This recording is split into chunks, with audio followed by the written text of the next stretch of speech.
Good afternoon mga Karki. So for today's video mga Karki, gagawa tayo ng upper suspension saka upper ball joint ng sasakyan natin mga Karki. So ordinary lang itong binili natin mga Karki kasi wala tayong budget sa sa Japan made. So sobrang mahal, pero okay na rin naman to kasi itong upper suspension ko saka lower upper ball joint is matagal na hindi napalitan mga Karki. So since 2015 pa tong sasakyan. So ito siya mga Karki, pakita ko sa inyo. Ito natin mga Karki kasi yung kabilang side nung upper suspension natin is ayun, sira na siya. Tapos sa lower ball joint, so hindi ko alam kung makikita siya mga Karki dito. Yan warak na mga Karki yung rubber niya. So yung rubber niya na ganito mga Karki, warak na siya mga Karki. So mahirap, baka mamaya makalas to. So harapan pa naman to mga Karki, kaya papalitan natin to mga Karki. So yung gamit nating tools dito 22, bagong bago din kasi wala akong 22 mga Karki, bumili ako 22. Tapos dito ito lang gamit ko mga Karki, yung sa tie rings ko. Ayan, para madali siyang baklasin mga Karki, no? So hindi ko alam kung anong size to yung dito. 16 yan mga Karki, yan dyan.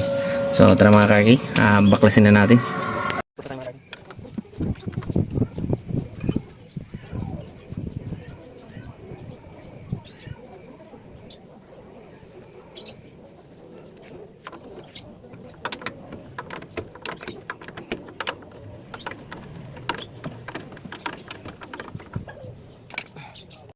Alright mga Karki, so nabaklas na natin dito. Ayan.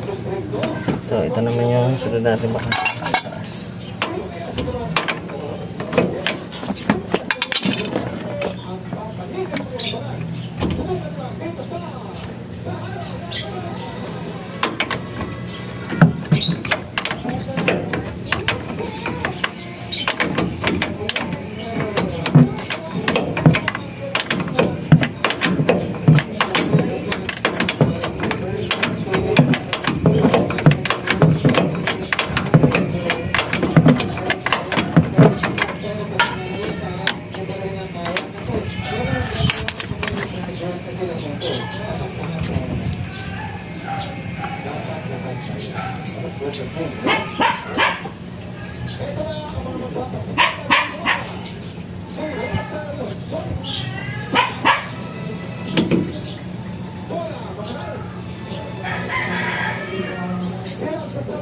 Ingatan nyo ito mga Karki.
Yung mukha natin.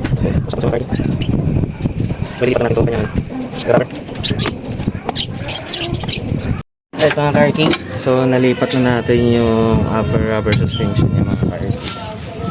So lalagyan na natin siya ng grasa mga Karki.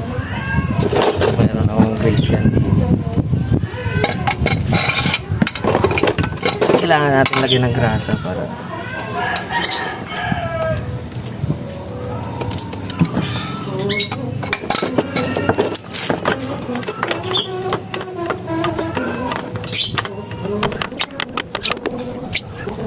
so kakabit na natin tong apple ball bearing nung L3 natin mga Karki, no? Kasi wala tayong crocodile jack.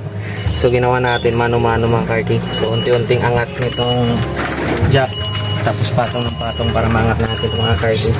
Kasi kung wala kang crocodile jack mga karki, hindi mo siya maangat ng basta-basta kasi may spring dito. So lumalaban ito mga karki.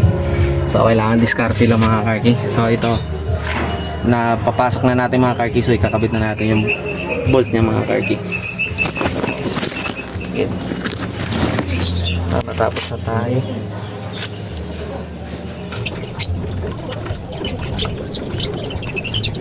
So paraan natin mga karki.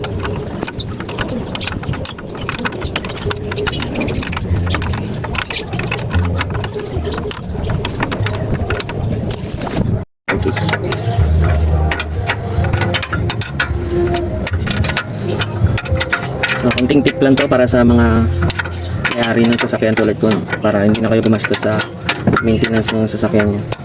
So, kung kaya nyo naman gawin, so, gawan nyo na lang ng paraan mga karki. So, pili na lang kayo ng mga tools na kakailanganin nyo para hindi na kayo magbayad ng magpakabit kasi sobrang mahal talaga ngayon magpagawa ng sasakyan.